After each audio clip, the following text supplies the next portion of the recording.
اونها را نمیگذاریم که آنها هر کاری که میخواهند در سر قدرت نسبت ما انجام بدهند، چه تصمیم هایی را بگیرند، چه قانون هایی را قبول کنند،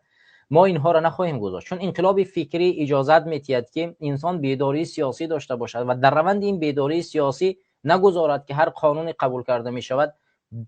در مقابل ملت و در مقابل کشور، در مقابل ارزش های این ملت و این کشور باشد. برای همین ما این کارها را انجام میدیم. اصلی هدف برنامه ها این بیدار کردنی یعنی فکری سیاسی مردم است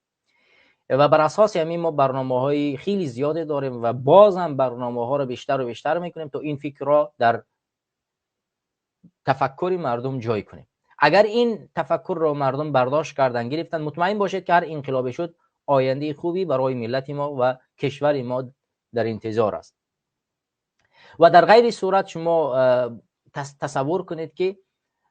مثال میگیریم که یک حزب سیاسی که میتواند در یک جبهه تشکیل کند و بر بگردد و تن را از دست ظالم امالی رحمانوف نجات بدهد